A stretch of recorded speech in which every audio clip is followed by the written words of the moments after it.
Multi speciality হাসপাতাল। মেঘবেলা লাইভে আপনার পছন্দের টিভি চ্যানেলস সম্পূর্ণ বিনামূল্যে, শুধুমাত্র মেঘবেলা ব্রডব্যান্ডের কানেকশনের সঙ্গে। মেঘবেলা ব্রডব্যান্ড, বাংলার ঘরে ঘরে। এখন আমাদের আজকের যা আবহাওয়ার পরিস্থিতি, তাতে বিহারের উপরে একটা ঘূর্ণাবর্তা রয়েছে বাতাসের উপর স্তরে, আর তার সঙ্গে একটা নিম্নচাপ রেখা যেটা ছিল সেটা দূরে সরে গেছে, তবে তার প্রভাব রয়েছে, যেটা আমাদের বিহার এবং ঝাড়খণ্ড এবং ওয়েস্ট বেঙ্গলের কিছুটা অংশ ছিল।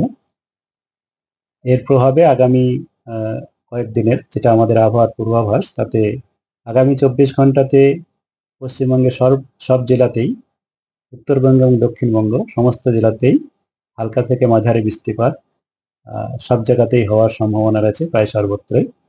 আর যেটা আমাদের উত্তরবঙ্গে ভারী থেকে অতি ভারী বৃষ্টিপাত হচ্ছে, সেটা আগামী 2-3 দিন পর্যন্ত থাকবে। মূলত উপরের আমাদের 5টা জেলা, আলিপুরদুয়ার, জলপাইগুড়ি, কোচবিহার, কালিম্পং, দার্জিলিং, ভারী থেকে অতি ভারী বৃষ্টিপাতের সম্ভাবনা বেশি থাকে আলিপুরদুয়ার এবং জলপাইগুড়ি। বাকি জেলাগুলোতে ভারী বৃষ্টিপাতের সম্ভাবনা, তার সঙ্গে সঙ্গে উত্তর দিনাজপুর জেলাতেও হতে পারে। আর আগামী 24 ঘন্টাতে আমাদের দক্ষিণবঙ্গের জেলাগুলিতে বজ্রবিদ্যুৎ সহ বৃষ্টিপাতের সম্ভাবনাই বেশি, তবে 1-2 জায়গায় ভারী বৃষ্টিপাতও হতে পারে। মূলত আমাদের পশ্চিমের কয়েকটা জেলা এবং পশ্চিমের জেলা যেমন আমাদের পুরুলিয়া, বাঁকুড়া, পূর্ব বর্ধমান, পশ্চিম বর্ধমান, বীরভূম, মুর্শিদাবাদ, তার সঙ্গে আমাদের উপকূল ভাগের 2-1টা জেলা যেমন দক্ষিণ 24 পরগনা এবং পূর্ব এবং পশ্চিম মেদিনীপুরেও 1-2 জায়গায় ভারী বর্ষা হতে পারে। আর উপকূলবর্তী অঞ্চলে আমাদের বজ্রবিদ্যুৎ সহ বৃষ্টিপাতের সাথে সাথে মাঝে মধ্যে দমকা হাওয়াও হতে পারে। তার জন্যে যেটা আমাদের উপকূলবর্তী বরাবর যখন বৃষ্টিপাত হবে, তার সঙ্গে বজ্রপ্রগর্ভ যে মেঘ সঞ্চার হয়, তার সঙ্গে দমকা হাওয়া হতে পারে। তার জন্য আজকে মৎস্যজীবীদের সমুদ্রে যেতেও মনে করা হয়েছে আজকের জন্য, শুধুমাত্র এই বজ্রবিদ্যুৎ সহ বৃষ্টিপাতের কারণে। বাকি উত্তরবঙ্গে আমি বললাম যে আগামী 3 দিনই পর্যন্তই এই সর্বত্রই বৃষ্টিপাত থাকবে 24 ঘন্টা। তারপরে পশ্চিমের সব জায়গাতেই বজ্রবিদ্যুৎ সহ হালকা থেকে মাঝারি বৃষ্টিপাত হওয়ার সম্ভাবনা থাকছে, তবে ভারী বৃষ্টিপাতের সম্ভাবনা কেবলমাত্র পুরুলিয়া এবং বাঁকুড়াতে হতে পারে কালকে। তবে আজকে যে জেলাগুলো আমি বললাম, এই জেলাগুলোতে সম্ভাবনা রয়েছে।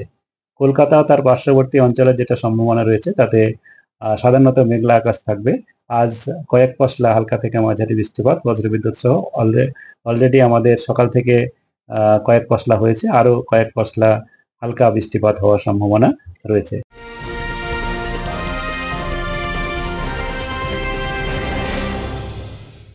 উত্তর 24 পরগনা ও তার আশপাশের এলাকার মানুষের সেবায় ক্যাথ ল্যাবের মতো অত্যাধুনিক সুবিধা নিয়ে পরিষেবায় ব্রতী সারদা মাল্টি স্পেশালিটি হাসপাতাল।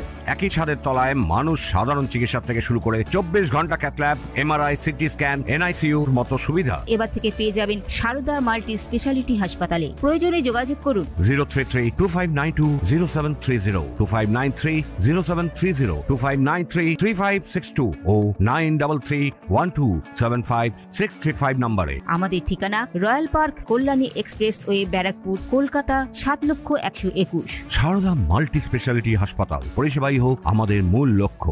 কালকেও আমাদের সাধারণত মেঘলা আকাশ থাকবে এবং 1-2 পশলা করে হালকা থেকে মাঝারি বৃষ্টিপাতের সম্ভাবনা থাকছে। তারপরে দক্ষিণবঙ্গে 3 দিনের পরে আবার বৃষ্টিপাতের পরিমাণ কমবে এবং 2 দিনের পরে কিছুটা কমবে, 3 দিনের দিনে আরেকটু কমবে, চতুর্থ, পঞ্চম ও ষষ্ঠ দিনে আরো কমে যাওয়ার সম্ভাবনা রয়েছে। বৃষ্টিপাতের পরিমাণ ধীরে ধীরে কমবে আগামী 7 দিনের যেটা মোট পূর্বাভাস দিয়ে আছে সেই অনুসারে। এই হচ্ছে এখনকার। আপনারা জানেন গতকালেই মনসুন বা মৌসুমী বায়ু আমাদের পশ্চিমের আমাদের দেশের পশ্চিমের রাজ্যগুলো থেকে, যেমন মূলত রাজস্থানের কিছু অংশ থেকে মনসুন উজ্জ্বল হয়েছে। আর এরপরে ধীরে ধীরে উজ্জ্বল হবে। আমাদের তো উজ্জ্বল দেরিতে হয়, এটা যেটা রাজস্থানে যেটা হয়েছে, এখানে তো সেপ্টেম্বরের মাঝামাঝি শুরু হয়, সেই মতোই শুরু হয়েছে।